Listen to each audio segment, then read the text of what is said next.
This week, Shane Sims from Kivu Consulting is with us to discuss trends in cybercrime.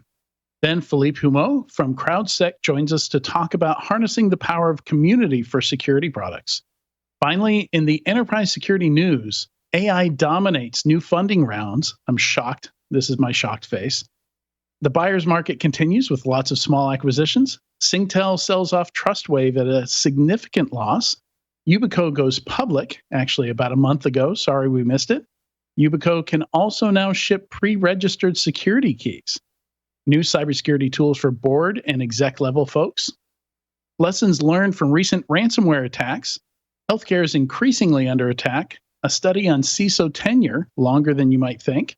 And don't miss today's squirrel stories at the end. All that and more on this episode of Enterprise Security Weekly. This is a Security Weekly production for security professionals by security professionals. Please visit securityweekly.com/subscribe to subscribe to all the shows on our network.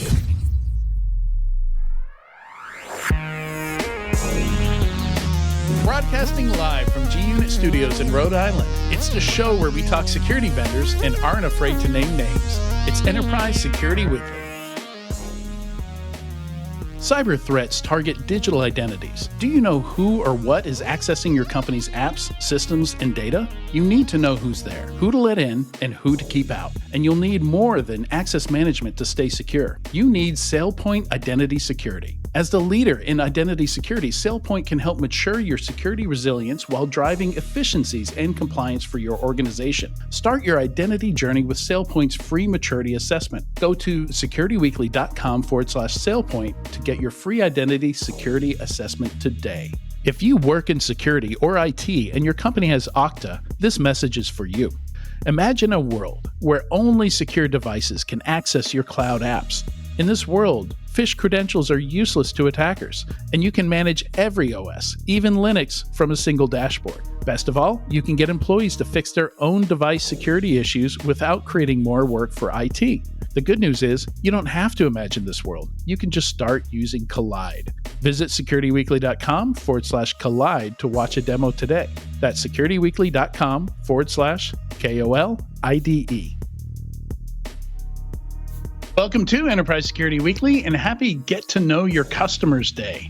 This is episode 336, recorded on Thursday, October 19th, 2023. I'm your host, Adrian Sanabria, and joining me today is the Czar of Zero Trust, the captain of content, Katie Teitler. How are you doing, Katie? I am well. How are you? Good, as we were discussing, not quite leaf peeping season up there, though it looks like it might be down here, and I have no idea what's going on with climate anymore. I have no idea either. Usually by this time of year in the Northeast, everything is colorful, but most of what's out there up here in the Northeast is still green, at least in my area. And it's cold and colorful down here in Knoxville in East Tennessee. I don't understand.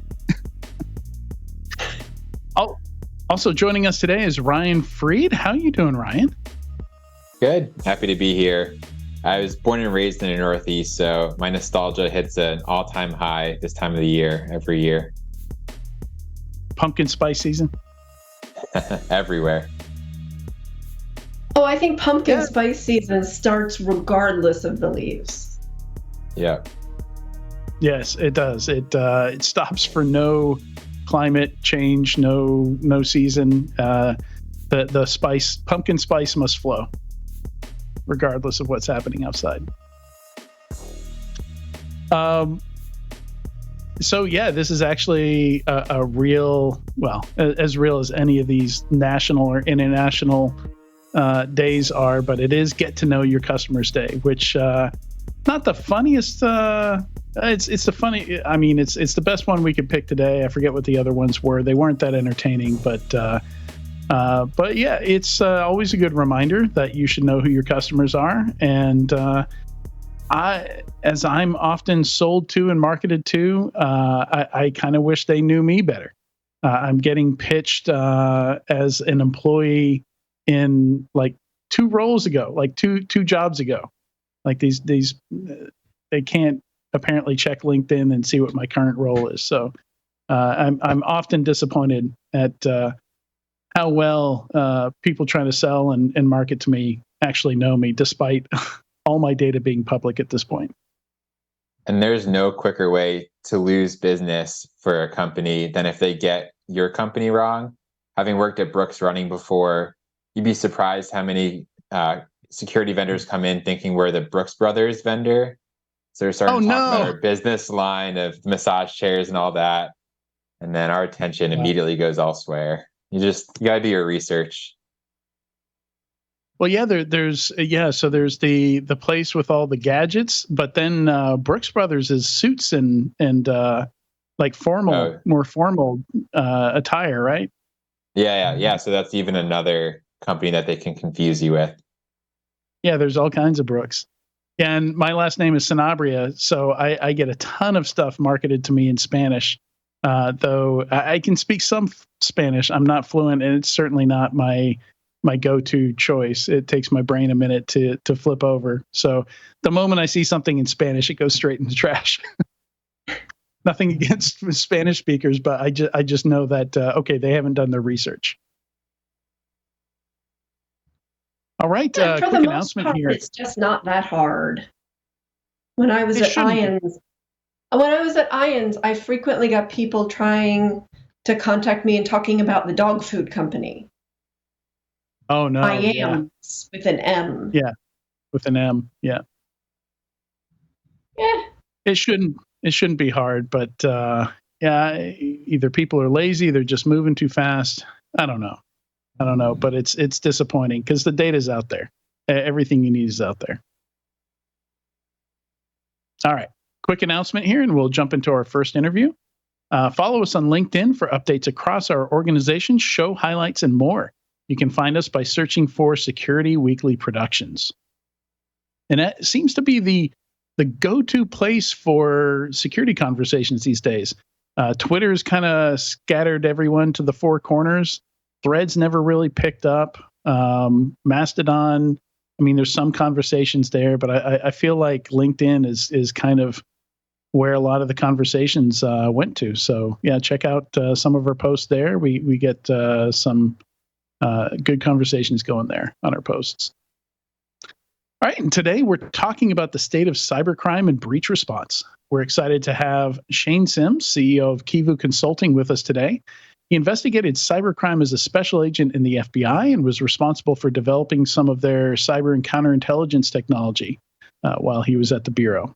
He also contributed to a book, Cyber Forensics, Understanding Information Security Investigations. Welcome, Shane. Glad to be here. Appreciate the invite to join your show. Yeah, absolutely. This is one of my favorite conversations is kind of where the rubber hits the road, investigating how attacks have occurred and what we can learn from it. So we're going to be doing a bit of that today. But before we get to that, you have an interesting background. So I want to kind of start there. Before you were with the FBI, you helped found a company that monitored for trade secret theft back in the 80s. Is that correct? I did. I started a firm in the late 80s when I was 24, long before the word cyber was coined, obviously. But big companies were still concerned about data protection. It just looked a little bit different. There were less controls. We were focused on things like access management, deploying data encryption technology, and monitoring networks. Those are really the three pillars that the firm focused on once upon a time. So encrypting data in the 80s, what did that look like? Yeah, it was mainly, people that had true trade secrets were really taking security seriously, even back then. I think I can remember one client was very concerned about their sales force. They gained access to their data center remotely through, dial-up connections way back then. And they were concerned that the sales team was accessing very sensitive pricing information, and somehow that might get intercepted, right, between their remote machine and the mainframe back in the data center. So we partnered with a tech firm, and we're able to deploy that technology for the client so that when people dialed in via modem, the communication channel was then completely scrambled. So there was an interceptor in the middle, they would get garbage and not the actual data. Yeah, interesting.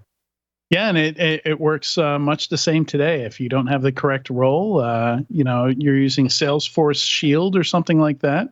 You won't get the decrypted data field. You'll just see the encrypted values. Interesting. So what led you from that to the FBI then? And then there's a lot of questions baked into that. Once you're in the FBI, this is mid to late 90s, so cybersecurity is fairly new. So I guess your previous role made you kind of a shoe-in for a cybersecurity role in the FBI. Is that about right? Yeah. So late 80s to late 90s, I was the CEO of that company. At some point along the way, towards the end of that journey, I had revisited some thoughts I had in college around joining the FBI. So just decided to throw my, application in the hat. They're very clear when you apply that less than 1% of the applicants actually get the job of special agent. So don't quit your day job. So I continued to focus on growing that company, and we continued to do that over a 2-year period after the application was filed. And there's several gates you have to get through, which somehow I did. I got the offer, right? So I had to step down as the CEO of that company and report to Quantico. Again, that was 97. So cybercrime was just in its infancy. There was really no cybersecurity like it is today. I think, looking back, I feel very fortunate that I was on the front edge of all that. I've seen it evolve over the last, 20 plus years. There's some things that haven't changed, and there's some things that have. But there's certainly a higher volume of cybercrime today than it was in 1997. Yeah. And as you mentioned, in the 90s and early 2000s, we barely had any tools for threat intelligence. There not many, if any, feeds back then. A lot of it was just forum posting and web forums and news groups and things like that. What was it like going after cyber criminals in those early days? It was a different beast. I mean, back in those days, the cyber criminals, there wasn't a lot of devices and computers on the internet at that time. If you think about private sector corporations, what was available on the World Wide Web were basically their websites, right? So sales and marketing material, not a lot of sensitive data.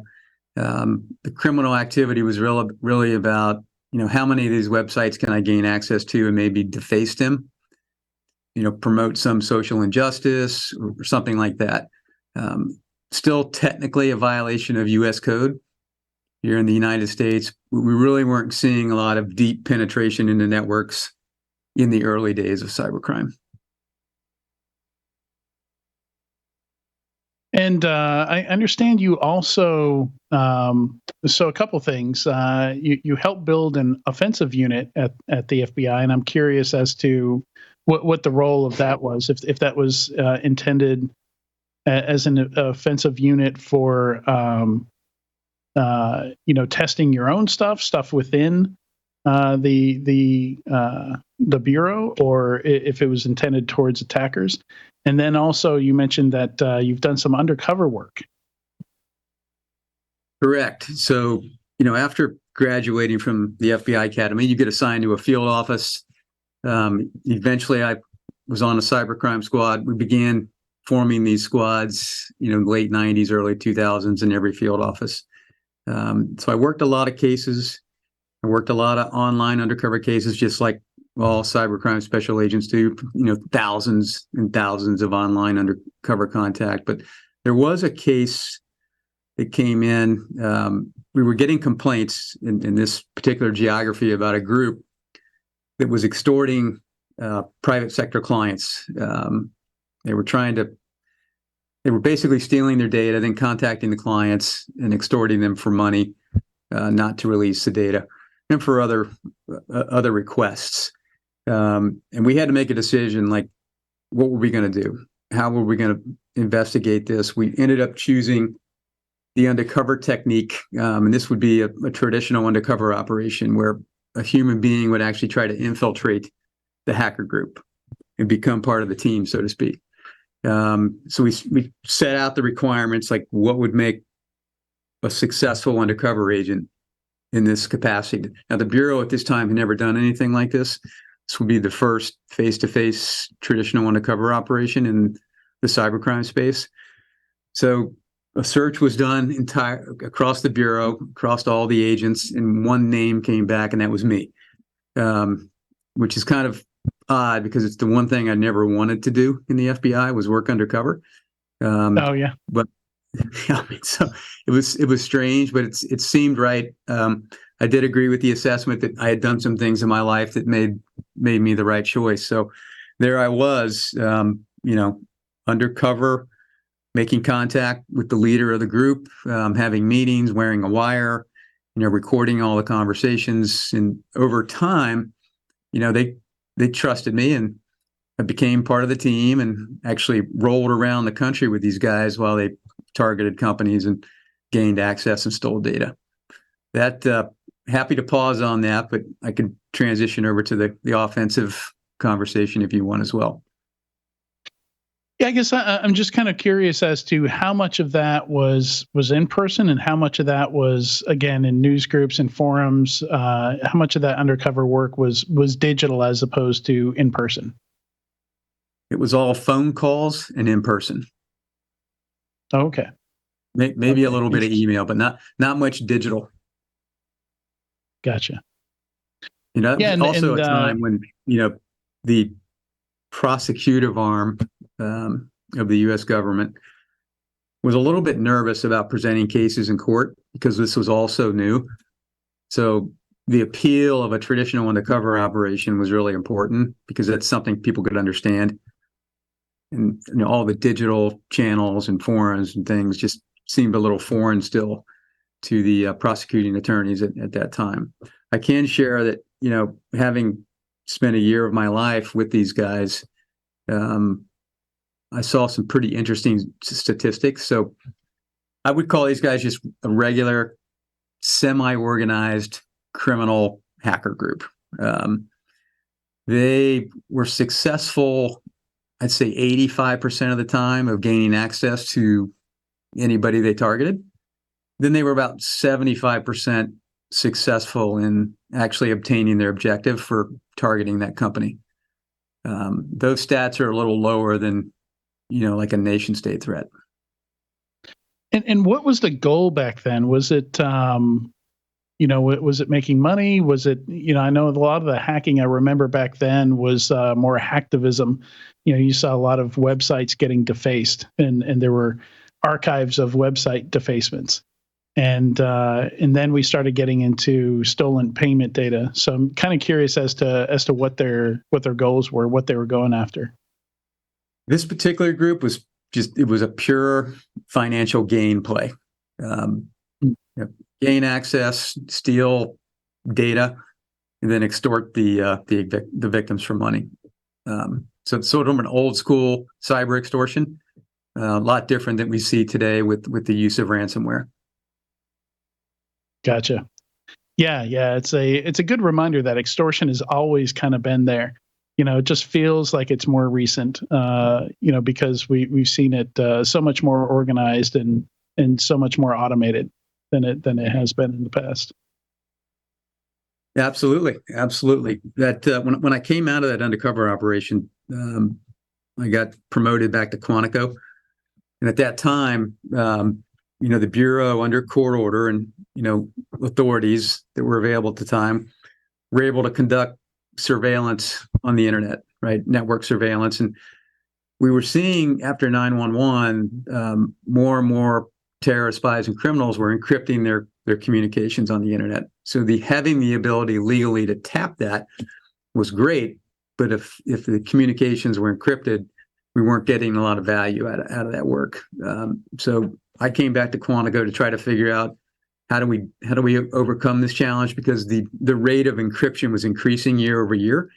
From pre 9/11 to nobody was encrypting to a year after 9/11 to 40% of the network taps were finding encryption. So my thought was, being a simpleton, was let's get the data before it hits the wire. So to do that, you have to develop a team and tools and technologies and procedures that allow you to gain access to a criminal's computer and attempt to find the data or tap the computer before it actually gets out on the internet. So that was my promotion. That was my mission. We had that stood up. I think it was less than a year. I mean, we were going crazy, right? We had more opportunities to gain access to bad guy systems than we had the people to actually support that. So it was a really interesting time to be able to build a team of very smart people that were able to develop all this incredible software that we were able to use to really run these sensitive cyber operations. So you had some kind of implant that you could install on their computer, some kind of agent that would run on their systems. Correct. So we would do that under various court orders. It could be a criminal Title III court order or a criminal search warrant, depending on what we were trying to accomplish. Or on the national security side, if it was a spy case or a terrorism case, there were different types of court orders that authorized us to use different types of tools. But yeah, in the end, it was all about gaining access, installing software, right? If we were the bad guys, you'd call it malware. It was software for us, and allowed us to do things remotely on those computers. And you would so how would you actually get it on there? Would it be traditional social engineering and phishing and things like that, or would you get like a physical warrant that got you physical access to their computers when they weren't home or something like that? It was a mixed bag. It was really, you really had to do a risk assessment of each target, try to assess the path of least resistance, not too different than an ethical hacker today, right? When we're hired by clients to do penetration tests, if you're the person doing that, you're looking for the path of least resistance. So we did both, to answer your question. So if we needed to get physical access, we would do that. To me, that was a last resort. It was a lot more risk, required a lot more resources, took a lot more time. If you could do everything over the internet, it was faster, less risk. So yes, social engineering was a part of that, and other techniques. But I would just chalk it up to, like today, what looks like phishing. Right. All right. Any of my co-hosts here? Any questions before I move on? We're gonna kind of fast forward to today. After this. Yeah, I have a quick question. So you talked about extortion, kind of the precursors of ransomware. How have you seen the evolution of that? And then what do you see as the path forward to remove the incentive of ransomware? A lot of companies, including Mandiant, I know the FBI, typically recommend not paying, but sometimes it's in the best interest of the company, depending on the ransom payment and their business. So I'm just curious what your perspective is to see how we can remove that incentive and hopefully slow down ransomware. The incentive parts, I don't think that's an answer anybody has right now. I mean, when you think about the financial losses to companies globally because of ransomware and that kind of extortion, it's in the trillions. It's just easy money for these guys. And if you're in a country that is not cooperative with the U.S., there's no mutual legal assistance treaty. There's all the incentive in the world to keep doing it. Actually, I can go back 20 years ago. I gave you one example of a cyber extortion case, but there's others. I mean, we've seen people, gain access to internet service providers, take down all their routers, right? So all their commercial clients don't have access to the internet, and they issue a ransom demand. That was a version of extortion way back when. But the advent of ransomware really changed the game. It's just software, right? And I think if you keep thinking about what it actually is, that tool, it sort of lines up to any strategy you might have from a cybersecurity perspective. Like how do you find the malware? How do you detect it sooner? How do you block it as soon as you detect it and prevent it from spreading? At Kivu, we see instances of clients doing that well, being able to detect it early and get it contained to just a few systems. Then they're able to deal with the bad guys when they're being extorted a little bit differently than a victim that did not detect the ransomware and the whole company's down, right? All systems are down. Data's been stolen. If they want to get data back, they've got to pay the ransom. And you're right. The government says don't pay, don't negotiate, don't pay. But if you're the CEO or on the executive team of a company that's being extorted, like you have to do what you need to do and make the right decision for your company. And even if it's a privately held company, there's still shareholders, right? There's still share value. The CFO of that company will know, down to the minute how much money is being lost. And it really comes down, it's kind of a binary decision for, the CEOs, right? Do we have backups?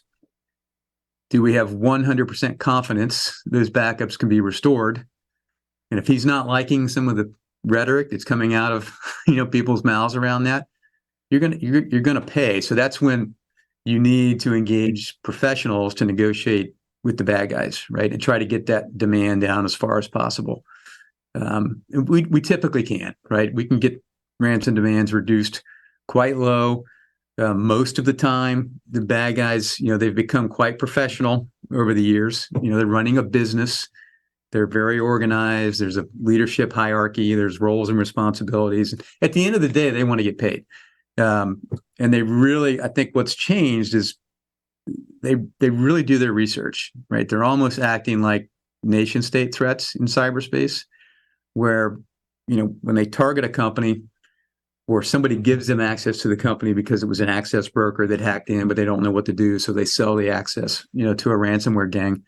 They're really taking their time at figuring out how much this company can afford to pay. Right? If it's a publicly traded company, their balance sheets are available. You know how much cash is in the bank. If it's a privately held company or public company, once you have access, they're looking for, their cyber insurance policy. They want to see what the coverage limits are. So they'll start to figure out, what the ransom demand could actually be, and they expect some negotiation, at this point in time. It's a whole new game. Yeah, and I echo the use of professionals because, like all these different threat actors, they all have personalities. Get to know the different ransomware gangs, whether they are likely to actually give you a decryptor, whether the decryptor works, whether they're going to come back in 24 hours later after you paid and infect you again. So there's a large wealth of data that goes behind each ransomware group, and the professionals really help with that. No doubt. Yeah, and speaking of getting to know, some of the groups and some of the stats around this, I want to highlight a report that you were involved with here, Shane. The Mitigating Ransomware Risk, Determining Optimal Strategies for Business. And this is linked in the show notes. I'll drop a link in the Discord as well. And it looks like, so you were, tell us a little bit about this report, who you partnered with and what it's focused on. Happy to do it. We dropped that report, I think it was December of 2022.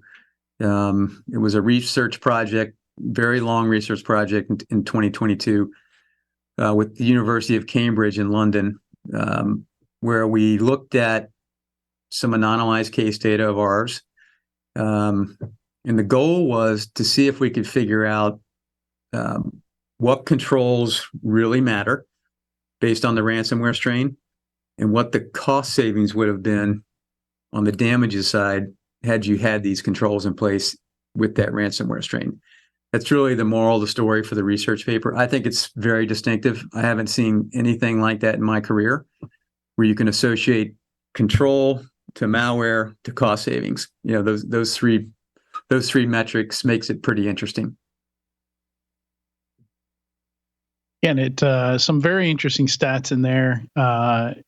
Said in 72% of the events that were analyzed, and I think there were a little over 400 events analyzed for this report, 72% folks paid the ransom.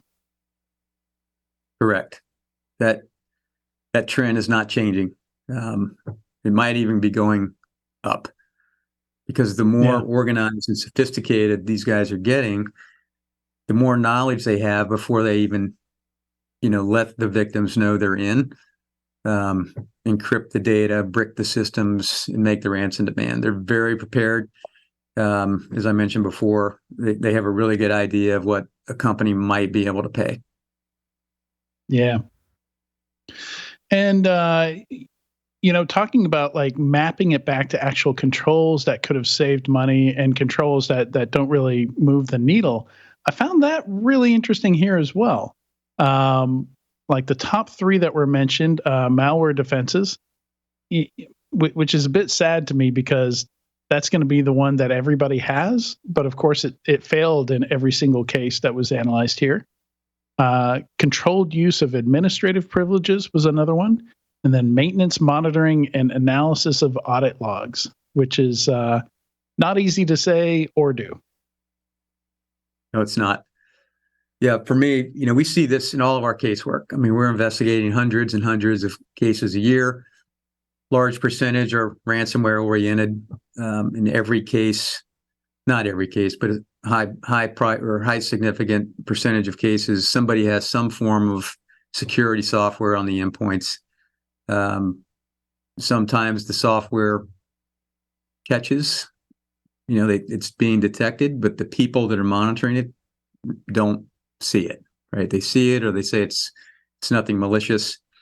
And sometimes the software misses it, right? It's not configured correctly, or it's just not the right software to deal with the type of malware that's coming in. It's sort of a mixed bag, but I do agree with you that in most cases there is some sort of security software on the devices that's failing. Yeah. And then on the flip side here, the ones that the controls with less that are less likely to save money on these is sorry. The ones I mentioned, the first three I mentioned were controls that could have prevented or mitigated the attack. Let me amend that. Malware defenses, administrative privileges, and monitoring. And then there's two other groups, controls with the greatest cost savings and the least cost savings. And on the greatest cost savings, unsurprisingly, is incident response and management.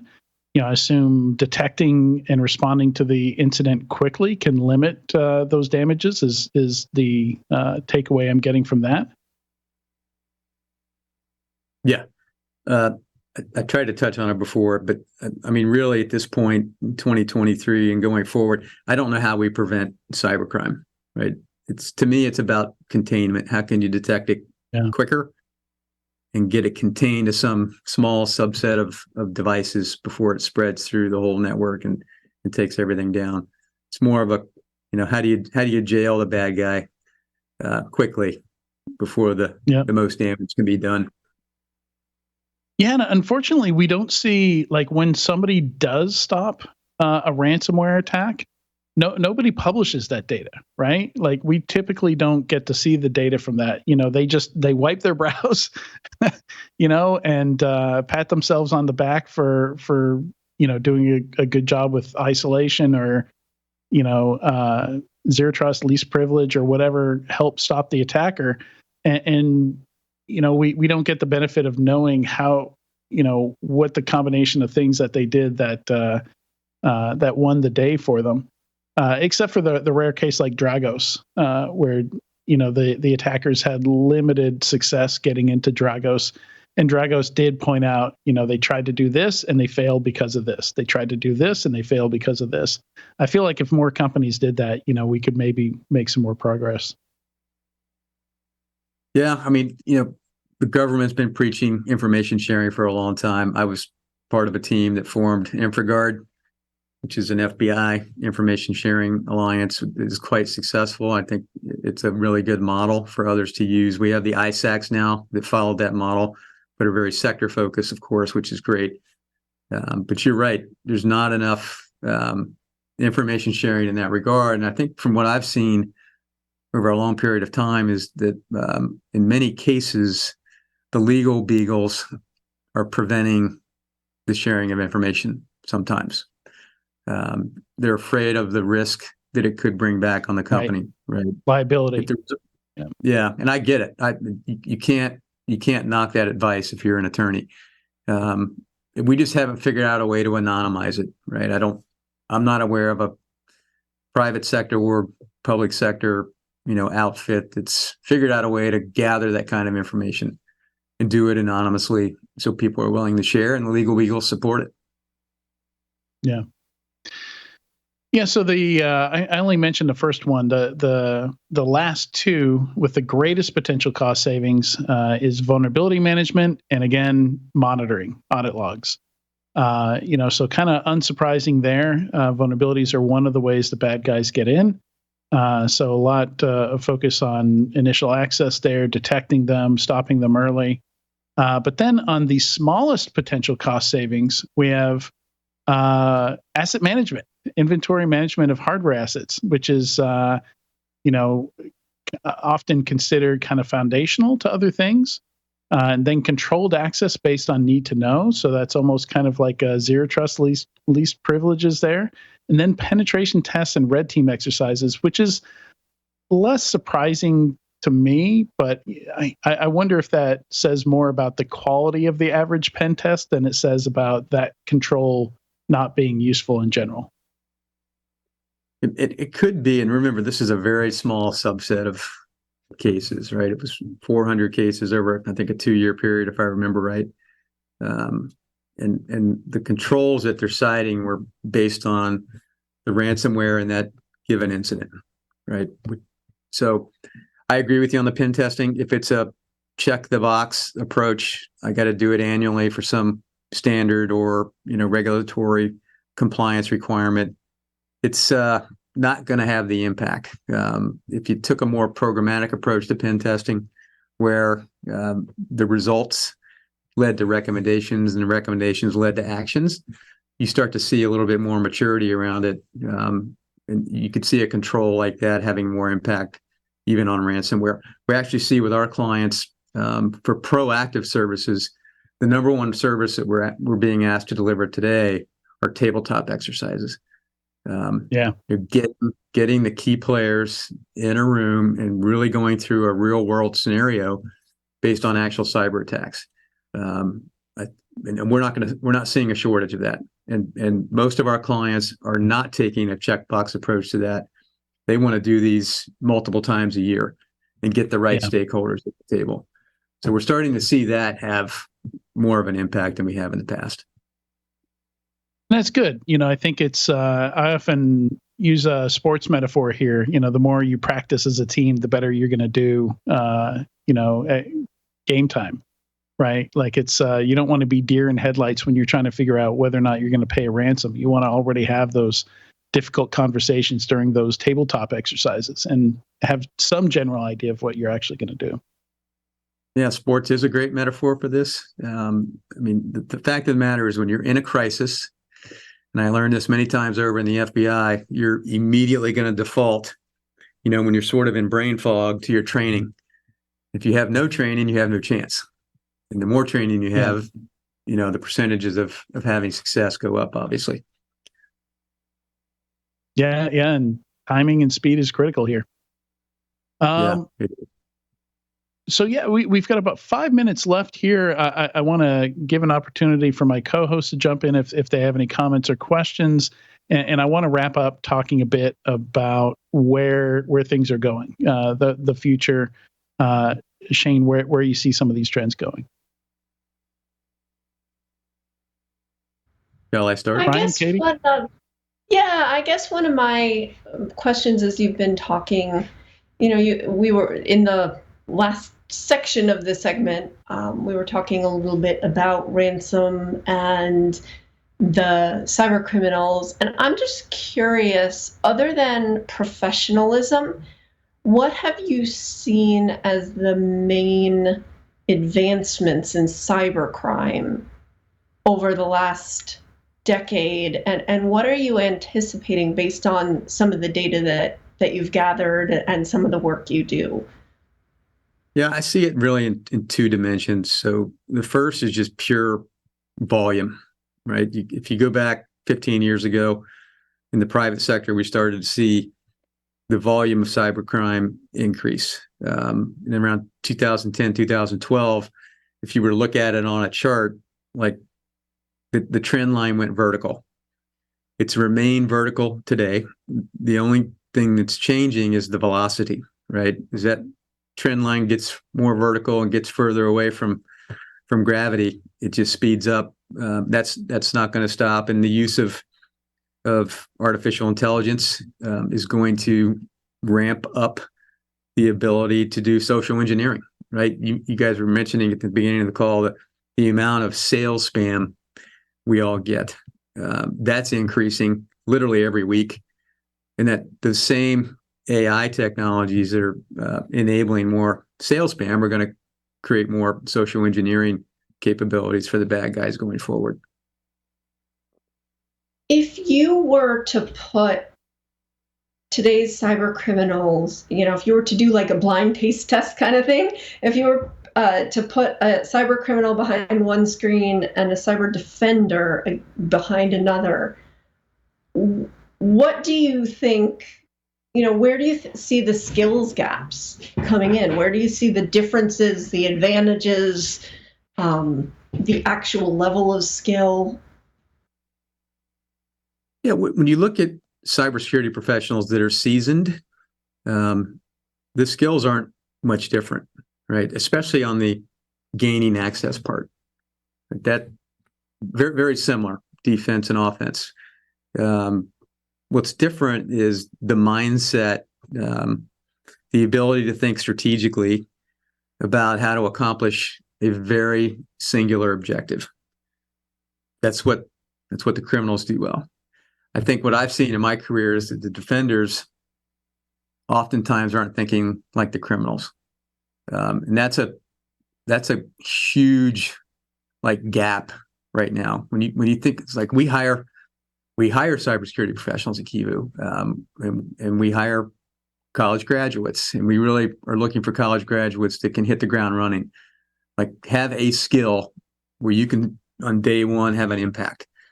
And that's a real transition for academia today. I'm personally working with the university now to sort of leapfrog and take them from current state to 10 years out so that their graduates can hit the ground running. That's very important to me. That's sort of a legacy thing for me that I want to leave when I retire from this game. But there are skills gaps. There's no doubt about it. And we see it across the board, from the soft skills around just risk management, compliance, all those things that are important to cybersecurity, to the hard skills. The thing that I've noticed in the last 5 years is that a lot of college students that are studying computer science, and then they get sort of a minor in cybersecurity so they understand it, are coming out with these amazing programming skills. That's what really good, sophisticated hackers have, right? They know operating systems inside and out, and they can develop software rapidly. So that's on the defense side, I think that's still a big gap for us. And it sounds like one of the main things is the hyper-focus of an attacker that they have the privilege to have versus the broad mindset of a defender. But also, if you break it down, if you're working in a company, a legit company for the good of the company, you do have to work on those soft skills, where I imagine in more of an organized criminal group, those types of skills are less important to develop too. And all of that takes time. That's true. Cannot disagree with that assessment at all. Yeah. And a very good point that we're going to have to end on there. Shane, thank you so much for joining us on Enterprise Security Weekly today. This has been a great conversation. My pleasure. All right. And as I mentioned before, you should check out that report. It is in the show notes. Speaking of sales and marketing, there is no form to fill out to view that report. You can just click download report and it goes straight to the PDF, which is always nice. And a lot of good data in there. All right. Stay tuned. When we come back, we're going to talk crowdsourced security and open source with Philippe Humeau from CrowdSec.